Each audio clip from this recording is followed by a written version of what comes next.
পৃথিবীতে যারা কোন দেশগুলো? যুদ্ধ বিগ্রহগুলো জিয়ে রাখে তারা বেসিক্যালি হলো অস্ত্রের ব্যবসায়ী, অস্ত্র উৎপাদক এবং অস্ত্র ব্যবসায়ী। আপনার তারা বিভিন্ন জায়গায়, পৃথিবীর বিভিন্ন জায়গায় আপনার যুদ্ধ বাঁধিয়ে রাখে তাদের অস্ত্রগুলোকে বিক্রি করার জন্য। অধ্যাপক আমেনা মহসিন কি ডক্টর মাহবুব হাসানের ইঙ্গিতগুলো ধরতে পেরেছেন কিনা? আসলে দেশগুলোর নাম, কোন দেশগুলো এই কাজটা করছে? বাংলাদেশ এবং মিয়ানমারের মাঝখানে এই যে সমস্যাটি জিইয়ে রাখতে চায় আসলে কোন দেশ, কারা? না, একক কোনো দেশ না, প্রত্যেকটা দেশেরই স্বার্থ আছে।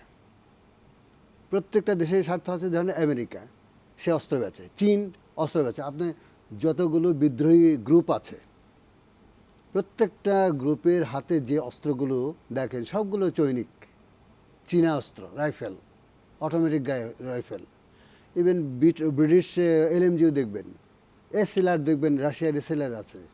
মানে এটা বলতে পারেন, যেমন আমি মুক্তিযুদ্ধের সময় আমাদের সবচেয়ে বড় ছিল এসএলআর এবং কার্বাইন, একটা ছোট কার্বাইন যেটাকে আমরা সাবমেশিন গান বলতাম।